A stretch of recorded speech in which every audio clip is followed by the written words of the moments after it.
अजीज़ तलबा और तालिबात, Farooq foundation online school के ज़रिए यकसा नसाब के मुताबिक तालीम हासिल करें।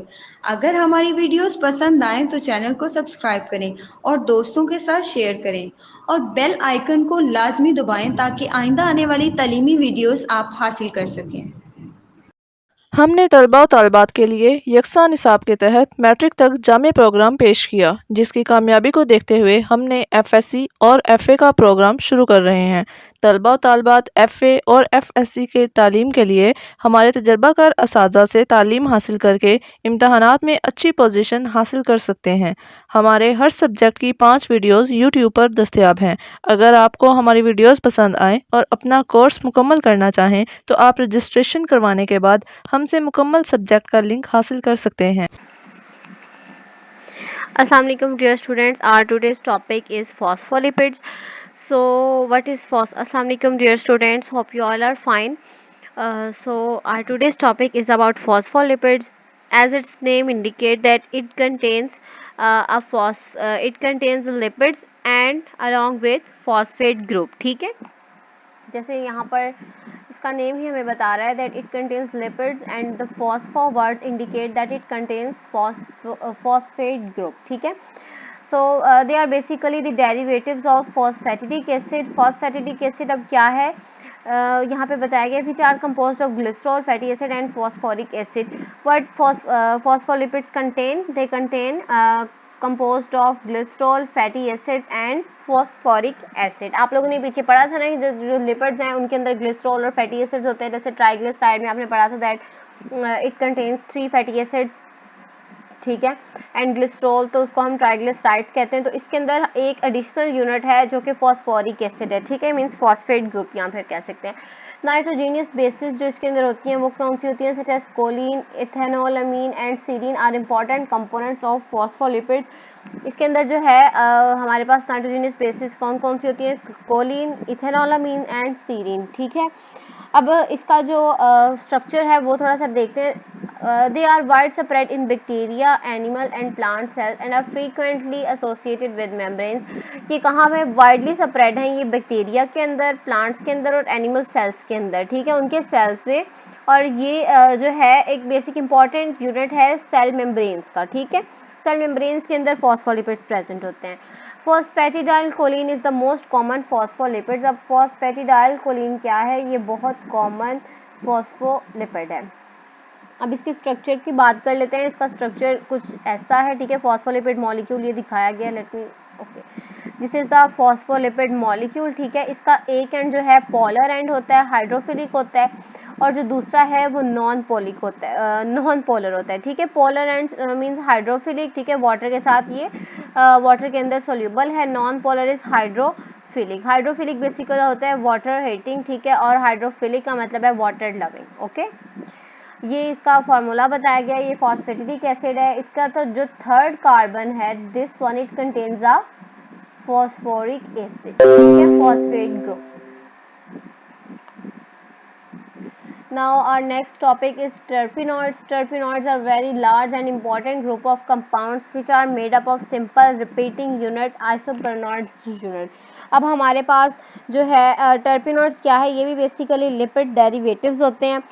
जब आइसोप्रेनॉइड सब यूनिट्स आपस में कंबाइन करते हैं एक दूसरे के साथ तो क्या बनता है, टर्पिनॉइड्स बनते हैं। ठीक है, like here we are which is mentioned which are made up of simple repeating units isoprenoids unit। ठीक है, इसके अंदर क्या होता है, repeating units होते हैं isoprenoid के। this unit by condensation in different ways give rise to compounds such as rubber, carotenoids, steroids, terpenes। यही यूनिट जो है कंडेंसेशन से क्या क्या कंपाउंड्स बनाते हैं, रबर बनाता है, कैरोटिनॉइड्स, कैरोटिनॉइड्स जो है वो कैरेट्स में प्रेजेंट होती है, steroids and terpenes. Lipids constitute major source of energy and play an important role in the structure of membrane of the cells and organelles found in the cell. जैसा कि मैंने आपको बताया कि ये मेम्ब्रेन सेल मेम्ब्रेन में present होते हैं, तो वही बात की गई, lipids constitute major source of energy. ठीक है, सोर्स ऑफ एनर्जी और इम्पॉर्टेंट रोल प्ले करती है स्ट्रक्चर में, सेल मेम्ब्रेन सेल्स की और ऑर्गेनेलिस के स्ट्रक्चर्स में और मेम्ब्रेन्स में। They also provide insulation, mechanical protection and protection from water loss and abrasive damage. Our next topic is proteins. So let's discuss about proteins. What are proteins?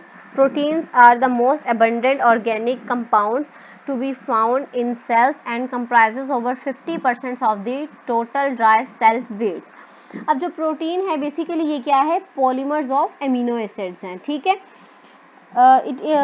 और यहाँ पे क्या लिखा है, it is the most abundant organic compound, ठीक है। Sales के अंदर मोस्ट अबंडेंट ऑर्गेनिक कंपाउंड है और 50% है अगर हम सेल का वेट करें, ठीक है, total dry weight. They are present in all types of cells and in all parts of cells, cell के हर पार्ट में और हर टाइप ऑफ सेल्स में प्रोटीन प्रेजेंट होती है। प्रोटीन परफॉर्म मैनी फंक्शंस, बहुत से फंक्शन प्ले करती है प्रोटीन, ठीक है, बहुत फंक्शनल रोल है इसके। They build many structures of the cell. First one is the structure of the cell. All enzymes are protein and in this way they control the whole metabolism of the cells. अब उन्होंने कहा है कि all enzymes are protein, जितने भी enzymes हैं वो proteins हैं। ये एक स्टेटमेंट है कि that all enzymes are proteins but all proteins are not enzymes. इसमें आप इस चीज़ को आपने मिक्सअप नहीं करना। ऑल एंजाइम्स जो हैं, जितने भी एंजाइम्स हैं वो तो प्रोटीन है, लेकिन हर प्रोटीन जो है वो एंजाइम नहीं है, ठीक है। All enzymes are protein and in this way they control the whole metabolism of the cell. जाहिर सी बात है जब हर एंजाइम जो है वो प्रोटीन है तो प्रोटीन भी तो रोल प्ले कर रही है जितना भी हमारे सेल का मेटाबॉलिज्म है उसको कंट्रोल करने में। एंजाइम बेसिकली क्या करते हैं, यही काम है उनका। और एज हार्मोन्स, अब हार्मोन्स की बात की जाए तो हार्मोन्स के तौर पे इनका क्या रोल है, these proteins regulate metabolic processes, ठीक है। एज हार्मोन्स भी ये प्रोटीन्स जो हैं क्या करती है, रेगुलेट करती है। रेगुलेशन में इनका रोल है मेटाबॉलिक प्रोसेसेस की, ठीक है। Some protein such as haemoglobin, कुछ ऐसी प्रोटीन जो कि हीमोग्लोबिन जैसे कि work as carrier and transport specific substances such as oxygen, lipid, metalline. अब हीमोग्लोबिन जो है कहाँ प्रेजेंट होती है, रेड ब्लड सेल्स में। तो रेड ब्लड सेल्स क्या काम करती है, रेड ब्लड सेल्स जो है उसने पूरी बॉडी के अंदर ऑक्सीजन की ट्रांसपोर्ट करवानी होती है, ठीक है। And along with the oxygen it also carry some other compounds like metallines, lipids, ठीक है। सो जो हीमोग्लोबिन है वो भी प्रोटीन है, हमने पढ़ा है। Work as carriers and transport specific substances such as oxygen, lipid, metallines, ठीक है। ये भी प्रोटीन है और ये इन सब्सटेंसेस को कैरी करती है ऑल बॉडी टिश्यूज के अंदर। अब सम प्रोटीन्स आर एंटीबॉडीज, कुछ प्रोटीन जो है वो एंटीबॉडीज भी होती हैं। तो उनका क्या रोल है, आपको पता है एंटीबॉडीज क्या करती हैं, they defend the body against pathogens, against any foreign particle which enters in our body, ठीक है।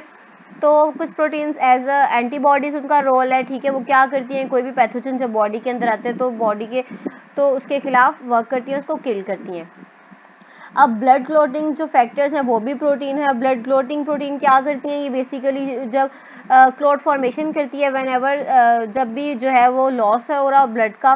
So blood clotting proteins prevent the loss of blood from the body after an injury, ठीक है। ये prevent करती है blood के loss से, clot formation में हेल्प करती है। Movement of organs and organism and movement of chromosomes during anaphase of cell division are caused by proteins. एक और फंक्शन बताया कि जब मूवमेंट की ऑर्गन्स होती movement of organs and organisms, ठीक है, और movement of chromosome during anaphase. Anaphase क्या है, सेल डिवीजन का फेज है, ठीक है। उसके अंदर जब क्रोमोसोम्स की मूवमेंट होती है सेल डिवीजन में तो ये किसके थ्रू होती है, ये भी प्रोटीन्स ही करती हैं। सो द बेसिक थिंग, अब हम आ जाते हैं नेक्स्ट कि प्रोटीन्स हैं क्या। जो मैंने आपको पहले बताया that proteins are polymers of amino acids, ठीक है। मीन ये जो है अमीनो एसिड से मिलकर बनी होती हैं, ठीक है। The compounds contain carbon, nitrogen, oxygen and hydrogen. Proteins में क्या क्या चीज़ होती है, protein contains carbon, hydrogen, oxygen and nitrogen elements. These element a protein is composed of. The number of amino acid varies from a few to 3000 or even more in different protein. number of amino acids जो हैं वो very करते हैं different proteins में, ठीक है। आगे amino acids को डिस्कस कर लेते हैं। हर से बात हमने प्रोटीन्स की बात की है तो अमीनो एसिड्स को भी तो डिस्कस करेंगे। सो अब अमीनो एसिड्स की बात करते हैं। About 170 type of amino acids have been found to occur in cells and tissues. अब तक जो है पता चला है कि 170 टाइप्स ऑफ अमीनो एसिड्स जो हैं वो पाए जाते हैं सेल्स में और टिश्यूज के अंदर। Of these about 25 are constitute of protein. इनमें से जो 25 है वो प्रोटीन्स की कंस्टिट्यूशन करते हैं। Most of the proteins are however made of 20 types of amino acid. ठीक है। अब जितने भी अमीनो एसिड्स उन्होंने बताए हैं, ठीक है, वो और बात है, लेकिन सिर्फ जो 20 टाइप्स हैं अमीनो एसिड्स की, जो 20 टाइप्स है, वही जो है वो जितनी भी प्रोटीन्स हैं उनका स्ट्रक्चर बनाती है, उनको बनाती है। ठीक है, जितने भी हमारे पास प्रोटीन है उनके अंदर वही different types of protein different way में अरेंज होके प्रोटीन्स बनाती हैं। ठीक है, सो ये बहुत इंपॉर्टेंट लाइन है that proteins are however made up of 20 types of amino acids, only 20 types, not 25, not from 170 amino acids. ठीक है, ओनली 20 अमीनो एसिड्स।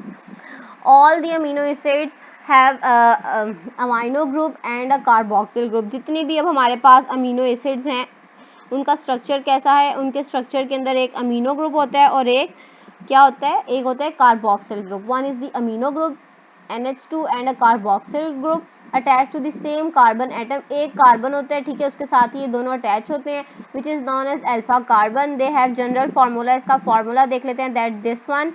ठीक है, ये अमीनो एसिड का फार्मूला है। दिस इज द कार्बन, आपको पता है कार्बन की वैलेंसी 4 होती है, तो इसके चार बॉन्ड्स है। One is the carboxyl group, this is the carboxyl group and this is the amino group. ठीक है, और इस कार्बन को हम क्या कहेंगे, अल्फा कार्बन। एक तरफ हाइड्रोजन है और दूसरी तरफ डिफरेंट ग्रुप्स अटैच्ड होते हैं।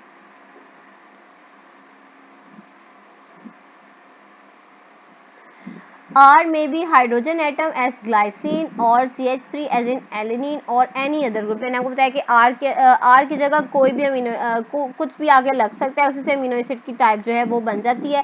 अगर वहाँ पे जो है हाइड्रोजन एटम लगेगा तो वो ग्लाइसिन होगी, अगर CH3 लगेगा तो वो एलेनिन होगी, या फिर कोई भी other group. So amino acid mainly differ due to the type of और नेचर ऑफ R ग्रुप। तो R ग्रुप में ही अमीनो एसिड जब डिफर करेंगे तो उसी से हम लोग आर ग्रुप में ही जब कोई भी डिफरेंट आके लगेगा ग्रुप, तो अमीनो एसिड की टाइप जो है वो डिटरमिन होगी।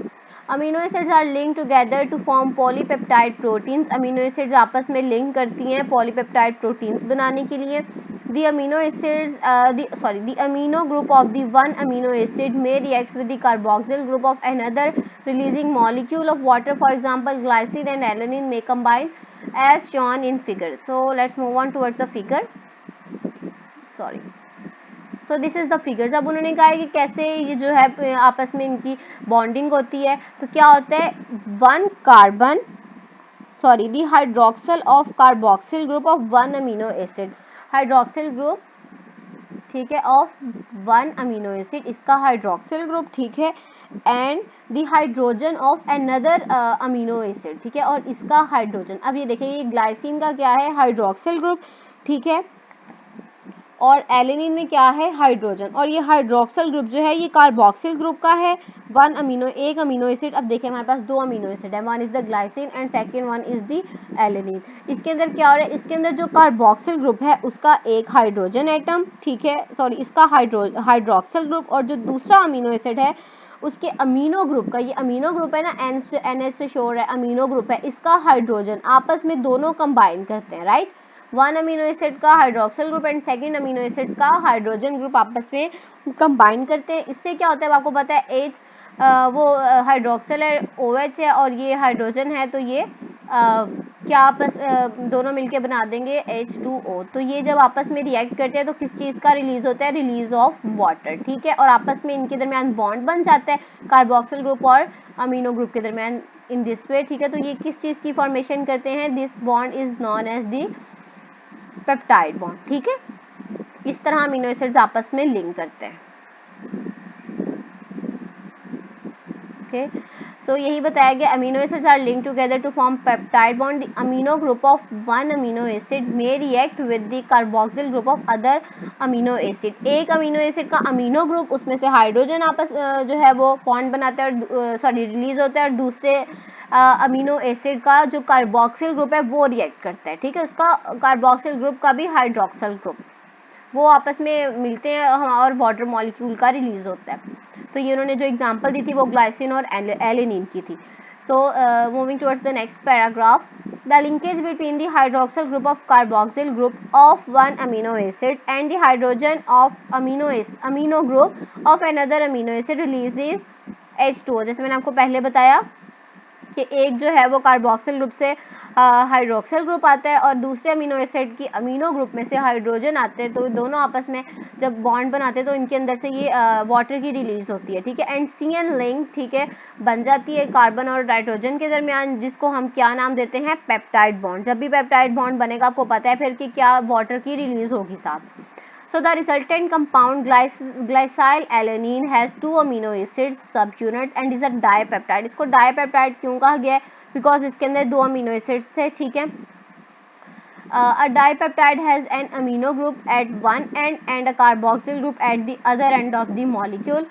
So both reactive parts are again available for further peptide bonds to form tripeptides, tetrapeptides and pentapeptides. उन्होंने कहा कि इनके दोनों तरफ अब ये बॉन्ड तो बन गया, लेकिन अब दोनों के पास एक हाइड्रोक्सिल ग्रुप भी स्पेयर है और दूसरे के पास अमीनो ग्रुप भी स्पेयर है। मीन्स दैट कि ये आगे भी किसी और भी फर्दर पेप्टाइड बॉन्ड्स बना सकते हैं और फिर ट्राईपेप्टाइड्स की फॉर्म में, टेट्रापेप्टाइड्स की फॉर्म में भी आ सकते हैं, ठीक है, लीडिंग टू पॉलीपेप्टाइड चेंज। जब ये इसी तरह बॉन्ड्स बनते जाएंगे तो हम उसको क्या नाम देते हैं, हम उसको पॉलीपेप्टाइड चेंज का नाम देते हैं। एंड आपको पता है पॉलीपेप्टाइड चेंज क्या होती है, प्रोटीन्स होती हैं। Amino acids are link together, आपने फर्स्ट लाइन में पढ़ा था that amino acids are linked together to form the polypeptide proteins, right। इसी तरह प्रोटीन्स की फॉर्मेशन हो जाती है जब अमीनो एसिड्स आपस में लिंक करते हैं। सो अब हमारा जो नेक्स्ट टॉपिक है वो है structure of proteins. Structure of proteins को डिस्कस करना है हमने।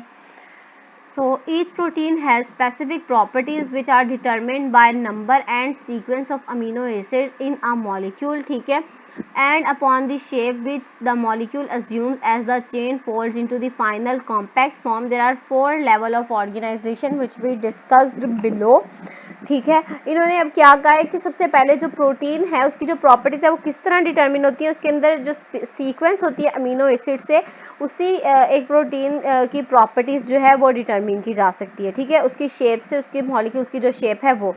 अब जितने भी मॉलिक्यूल्स होते हैं वो आपस में molecules assume as a chain, ठीक है, चेन की फॉर्म में होते हैं, वो आपस में फोल्ड हो जाते हैं और बाद में कॉम्पैक्ट फॉर्म में आ जाते हैं, जिसको हम प्रोटीन के स्ट्रक्चर का नाम देते हैं। इसके 4 लेवल्स ऑफ ऑर्गेनाइजेशन है, ठीक है, प्रोटीन्स के। First one is primary, second one is secondary structure, third one is tertiary structure and the third one is fourth one is the quaternary structure। तो ये 4 levels of organizations हैं proteins के। One by one हम इनको discuss करेंगे। So the first one is the primary structure. The primary structure comprises the number and sequence of amino acid in a protein molecule. इसके अंदर सिर्फ जो है अमीनो एसिड्स के नंबर ऑफ अमीनो एसिड्स और सीक्वेंस ऑफ अमीनो एसिड्स को देखा जाता है, ठीक है। Let me highlight this for you. Number and sequence of amino acids in a protein molecule. F. Sanger was the first scientist who determined the sequence of amino acid in a protein molecule. सबसे पहले जो है F. Sanger ने, Frederick Sanger I think so इसका full name है, ये पहला scientist था जिसने डिटरमिन किया था अमीनो एसिड्स की सीक्वेंस को प्रोटीन मॉलिक्यूल के अंदर, ठीक है। After 10 years of careful work, 10 सालों के बाद ही concluded that insulin is composed of 51 amino acids in 2 chains. 10 सालों के बाद उसने क्या कंक्लूड किया कि जो इंसुलिन है उसके अंदर कितने अमीनो एसिड्स होते हैं, 51 amino acid, but in 2 chains, not in a single chains. In 2 chains जो है इंसुलिन में 51 अमीनो एसिड्स होते हैं। One of the chains had 21 amino acids and the other chain had 20 amino acids। अब insulin की आगे 2 चेन्स होती हैं, ठीक है।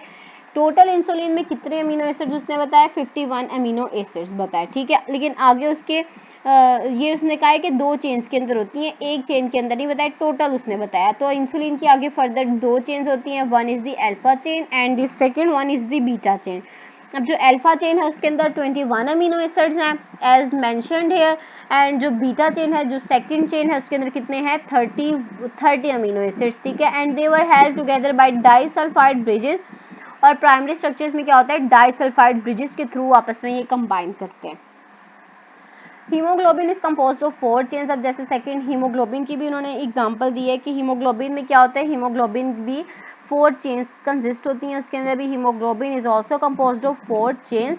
सो 2 उसके अंदर अल्फा चेन्स होती हैं और 2 ही उसके अंदर बीटा चेन्स होती है। हीमोग्लोबिन के अंदर कितनी टोटल चेन्स होती है, इंसुलिन के अंदर 2 थी, ठीक है, one is the alpha and second one is the beta. Total 51 amino acids थे। अब जो सेकंड हीमोग्लोबिन की बात करें तो हीमोग्लोबिन में उन्होंने कहा है इसके अंदर 4 चेन्स होती हैं, 2 अल्फा चेन्स होती हैं और 2 ही बीटा चेन्स होती हैं।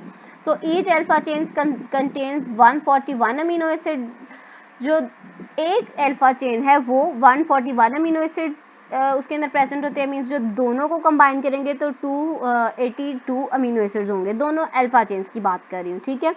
उसके बाद while each beta chain contain 146 amino acid. इसी तरह एक बीटा चेन की बात की गई है कि एक बीटा चेन में कितने होंगे, 146 अमीनो एसिड्स। अल्फा चेन में कितने थे, 141 अमीनो एसिड्स और बीटा चेन में कितने थे, 146 अमीनो एसिड्स। तो जब इन दोनों को ऐड करेंगे तो हमारे पास हो जाएंगे 92 अमीनो एसिड्स, ठीक है। The size of the protein molecule is determined by the type of amino acid and the number of amino acid comprising that protein molecule। हमने ऊपर पढ़ा कि जो प्राइमरी स्ट्रक्चर है उसके अंदर हम जो है वो सिर्फ जो प्राइमरी स्ट्रक्चर जो है उसके अंदर क्या चीज़ होती है, सिर्फ नंबर और सीक्वेंस ऑफ अमीनो एसिड होती है। तो इसी की बेस पे हम प्रोटीन के साइज को डिटरमिन कर लेते हैं। The size of protein molecule is determined by the type of amino acids and the number of amino acid comprising that particular protein molecule, जैसे हमने इसको पहले डिस्कस किया। आपको पता है कि जो अच्छा हीमोग्लोबिन की बात की, हीमोग्लोबिन आपको पता है हमने पीछे पढ़ा था that haemoglobin is also a protein, ठीक है, जो कि रेड ब्लड सेल्स में होती है। और ये क्या करती है, मैंने पीछे बताया कि that it carries the oxygen and transport of oxygen to all body tissues, right.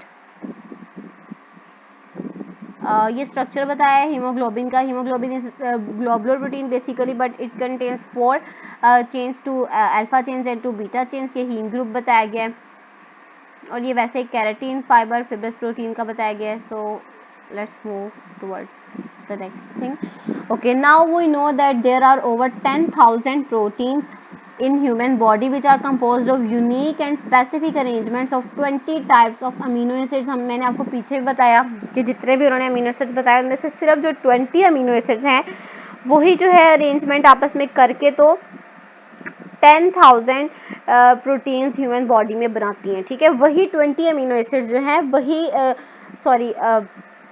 वही मिलके जो है वो 10,000 प्रोटीन्स बनाती हैं ह्यूमन बॉडी के अंदर। So this is important line that there are over 10,000 proteins in human body which are composed of unique and specific arrangements of 20 types of amino acids। अब ये 20 बना रहे हैं तो आप देख लें कि कितने स्पेसिफिकली जो हैं वो अमीनो एसिड्स जो हैं, एक एक अमीनो एसिड डिफरेंट प्रोटीन की टाइप्स को डिटरमिन करता होगा। So the sequence is determined by the order of nucleotides in the DNA. अब जो हमारा डीएनए है उसके अंदर भी अब उन्होंने कहा कि जो सीक्वेंस है अमीनो एसिड्स का हम उसको कैसे देख सकते हैं, उसके ऑर्डर को कैसे देख सकते हैं। तो जो डीएनए है उसके अंदर न्यूक्लियोटाइड्स होते हैं, ठीक है, उसी से हम जो है वो उसके ऑर्डर का अंदाज़ा लगा लेते हैं। उसी से हमें किसी भी प्रोटीन अमीनो एसिड्स के ऑर्डर का पता चल जाता है। So the sequence is determined by the order of nucleotides in the DNA. The arrangement of amino acids in the protein molecule is highly specific for its proper functioning, ठीक है। जो arrangement है amino acid की किसी भी protein में वो highly specific है इसके फंक्शन के लिए। मीन्स के बहुत स्पेसिफिक है। अगर एक भी कोई अमीनो एसिड इधर से उधर हो जाए या उसकी अरेंजमेंट जो है वो ठीक ना हुई हो किसी एक अमीनो एसिड्स की भी, तो उसका फंक्शन जो है वही प्रोटीन जो है फिर वो अपना फंक्शन प्रॉपरली परफॉर्म नहीं कर सकेगी, ठीक है। If any amino acid is not in its normal place, वही बात के अगर कोई भी अमीनो एसिड है वो अपनी नॉर्मल प्लेस पे नहीं है, so the protein fails to carry on its normal function. तो जो प्रोटीन का नॉर्मल फंक्शन होगा वो परफॉर्म ही नहीं कर सकेगी, ठीक है। So the best example is the sickle cell hemoglobins of the human being। sickle cell hemoglobin या sickle cell anemia एक ऐसी डिजीज है जिसके अंदर क्या होता है, in this case only one amino acid in each beta chains out of 574 amino acid do not occupy the normal place in the proteins। अब इन्होंने बताया कि जो 574 अमीनो एसिड्स हैं इसकी बीटा चेन में, उसमें क्या होता है कि सिर्फ एक अमीनो एसिड्स की पोजीशन जो है वो चेंज हो जाती है या सिर्फ एक अमीनो एसिड जो है वो अपनी नॉर्मल पोजीशन पे नहीं रहता, जिससे क्या होता है म्यूटेशन आ जाती है उसके सीक्वेंस में। सो वो अपना फंक्शन परफॉर्म नहीं कर सकता प्रॉपरली. सो इनफैक्ट इस डिजीज़ को हम सिकल सेल हीमोग्लोबिन का नाम देते हैं. In fact this particular amino acid replaced by some other amino acid. इसके अंदर होता क्या है कि जो हमारे पास इस अमीनो एसिड का सीक्वेंस है उसमें 6th पोजीशन पे लगना होता है ग्लूटामिक एसिड. ग्लूटामिक एसिड लगना होता है. उस ग्लूटामिक एसिड की जगह जो है कोई और अमीनो एसिड आके लग जाते हैं. उसकी जगह वेलिन आके लग जाता है सिकल सेल हीमोग्लोबिन में, जिसकी वजह से जो है वो अपना फंक्शन हीमोग्लोबिन प्रॉपरली परफॉर्म नहीं कर सकती. ठीक है, उसका फंक्शन क्या था, that it carries oxygen to all parts of the body. तो वो फेल हो जाती है सफिशिएंट ऑक्सीजन को सप्लाई करने में टू डिफरेंट टिश्यूज. तो अल्टीमेटली क्या हो जाता है, पर्सन जो है वो डेथ की तरफ चला जाता है. सो इसको हम कहते हैं सिकल सेल हीमोग्लोबिन के. ये बहुत ही स्पेसिफिक अरेंजमेंट्स होती है अमीनो एसिड की किसी भी प्रोटीन में. ठीक है, कि अगर एक भी अमीनो एसिड जो है वो अपनी नॉर्मल पोजीशन पर ना हो तो जो प्रोटीन है वो अपना फंक्शन परफॉर्म ही नहीं कर सकती. ठीक है. So next we have the secondary structure of the protein. Secondary structure आता है प्राइमरी स्ट्रक्चर के बाद. प्राइमरी स्ट्रक्चर में हम सिर्फ नंबर और सीक्वेंस अमीनो एसिड्स की डिस्कस करते हैं. इसमें हम थोड़ा आगे चलते हैं. That the polypeptide chains in a protein molecules usually do not lie flat. अब उन्होंने कहा कि जो पॉलीपेप्टाइड चेन्स हैं बनती हैं प्रोटीन के अंदर वो फ्लैट नहीं होती. मीन्स दैट कि वो उनका कोई और स्ट्रक्चर होता होगा. ठीक है, they usually coil into a helix. जो प्रोटीन्स हैं पॉलीपेप्टाइड चेन्स हैं वो आपस वो कॉइल की फॉर्म में होते हैं, हेलिक्स की फॉर्म में होते हैं. Helix means like the spring की फॉर्म में होती है. यहाँ पे yes this form they are usually helical form mean basically this form. ठीक है, ये एक हेलिकल फॉर्म में बताया गया है कि सेकेंडरी स्ट्रक्चर में क्या होता है. जो पॉलीपेप्टाइड जो पॉलीपेप्टाइड चेन्स है प्रोटीन मॉलिक्यूल में वो एक हेलिकल स्ट्रक्चर बना रही होती हैं, एक राउंड स्ट्रक्चर स्प्रिंग की फॉर्म में बना रही होती हैं. ठीक है, और into some other regular configuration या कोई भी regular configuration means shape. One of the common secondary structure is the alpha helix. इसका जो कॉमन सेकेंडरी स्ट्रक्चर है वो क्या है, अल्फा हेलिक्स. ठीक है, अल्फा हेलिक्स वही जो मैंने आपको अभी दिखाया, that spiral shape, spring shape. It involves a spiral formation of the basic polypeptide chain. इसके अंदर क्या होता है, जो पॉलीपेप्टाइड चेन है वो स्पाइरल की फॉर्म में आ जाती है. उस स्पाइरल की फॉर्म में आने को हम जब वो प्रोटीन स्पाइरल, उसी स्पाइरल को हम बेसिकली अल्फा हेलिक्स बोलते हैं. ठीक है, क्या बोलते हैं, alpha helix. So the alpha helix is very uniform geometric structure with 3.6 amino acid in each turn of the helix. अब इसका जो स्ट्रक्चर है, हेलिक्स का जो स्ट्रक्चर है उसके अंदर अब जाहिर सी बात है ये एक स्पाइरल फॉर्मेशन है. तो स्पाइरल में एक टर्न भी तो आता है ना. तो हर टर्न में कितने अमीनो एसिड्स होते हैं, 3.6 अमीनो एसिड्स होते हैं. Wait a minute. Okay, like ये हमारे पास स्पाइरल की फॉर्मेशन है. तो जो इसका ये वाला टर्न है, इसके हर टर्न में कितने अमीनो एसिड्स होते हैं, 3.6 amino acids in each turn off the alpha helical structure of the secondary structure. So the helical structure is kept by the formation of hydrogen bonds among the amino acid. ये किससे formation, ये helix की formation किससे होती है, किस bond से, hydrogen bond. और आप लोगों ने पढ़ा था कि प्राइमरी स्ट्रक्चर में किससे होती है, डाइसल्फाइड बॉन्ड्स बनते हैं आपस में. ठीक है, ये चीज़ें याद रखनी है आपने कि सेकेंडरी में क्या होते हैं, हाइड्रोजन बॉन्ड्स की फॉर्मेशन होती है अमीनो एसिड्स के दरमियान में. तो वो सक्सेसिव टर्न्स जब बनते हैं तो फिर वो एक स्पाइरल की फॉर्मेशन हो जाती है. अब एक तो हमने अल्फा हेलिक्स की बात कर ली, इसमें सेकंड जो आता है वो है beta sheets. So beta pleated sheets is formed by folding back of the polypeptide chain. अब ये हमारे पास एक स्पाइरल स्ट्रक्चर था. ठीक है, जब वो बैक की तरफ मूव करते हैं, फोल्डेड बैक हो जाते हैं, तो उसी को हम क्या कहते हैं, it is the beta sheet. It is beta, उसको हम बीटा प्लेटेड शीट्स का नाम देते हैं. ठीक है, शायद वो भी यहाँ पर डायग्रामेटिकली रिप्रेजेंट किया गया हो. नो, ठीक है, चलिए मैं आपको एक्सप्लेन कर देती हूँ. अब ये हमारे पास एक स्पाइरल की फॉर्मेशन हुई थी, सॉरी अल्फा हेलिक्स की फॉर्मेशन हुई थी. जब ये हेलिक्स ऐसे राउंड टर्न कर जाता है तो इसको हम क्या कहते हैं, बीटा प्लेटेड शीट का नाम दे देते हैं. ठीक है, hope so you can you get this point. Now we are just going to move some important objectives. Now we are going to discuss about important objectives and short questions related to our today's lecture. So the first one is movement of chromosomes during anaphase of cell division occur due to proteins called. हमने जब proteins को discuss किया था तो हमने उसके कुछ functions पढ़े थे, जिसमें एक फंक्शन ये भी था कि जो क्रोमोसोम्स की मूवमेंट है सेल डिवीजन में ड्यूरिंग एनाफेज, वो भी प्रोटीन की वजह से, वो भी प्रोटीन ही करती है। तो उसके अंदर जो प्रोटीन इन्वॉल्व होती है उसको क्या कहते हैं? The first option is actin, second one is myosin, third one is tubulin and the last one is all of these. तो इसका जो करेक्ट ऑप्शन है वो है ट्यूबुलिन। ठीक है। Second objective is stability of secondary structure of proteins is maintained due to first is covalent bond, hydrogen bond, disulfide bond and all of them. जो secondary structure जो है प्रोटीन का वो कौन सा बॉन्ड मेंटेन करता है? Hydrogen bond. ओके। और डाइसल्फाइड का डाइसल्फाइड बॉन्ड का हमने पढ़ा था कि जो प्राइमरी स्ट्रक्चर्स हैं उनके अंदर कौन सा बॉन्ड होता है? Disulphide bond and secondary structure में hydrogen bond. Third one is dash is an important phospholipid. Important phospholipid कौन सा है? Phosphatidyl choline, lecithin, ethanolamine and none of this. तो हमने ये पढ़ा फॉस्फोलिपिड में ही कि phosphatidyl Colin is an important and common phospholipid. Now here are some important short questions. First one is draw structural formula of amino acid. Amino acid का structural formula draw करना है। बेशक आप ऐसे draw कर लें, यहाँ आपकी बुक में जो formula standard शो की गई है फॉर्म दिस वन, ये कर लें। ठीक है। जिसमें आपने अमीनो ग्रुप को बताना है, स्पेसिफिकली ये लाजमी होने चाहिए। कार्बोक्सिल ग्रुप को बताना है, अल्फा कार्बन की, मतलब मीन्स टू से दैट इनकी लेबलिंग लाजमी करनी है आप लोगों ने। साथ आप थोड़ा सा बता भी सकते हैं अमीनो एसिड्स का। And second question is draw peptide bond between glycine and alanine. Alanine और ग्लाइसिन के दरमियान पेप्टाइड बॉन्ड्स को ड्रॉ करके शो करवाएं। तो पहले आप उसकी डेफिनेशन थोड़ी सी बता दें, what is peptide bond. So the linkage between the hydroxyl group of carbon, carboxyl group of one amino acid and the hydrogen of amino group of another amino acid release water and CN linkage to form a bond called as peptide bond. ये आपने बता दिया इसका। Secondly आप इसके अंदर जो है डायग्रामेटिकली शो करेंगे peptide bond. This one you have to draw this equation. Okay.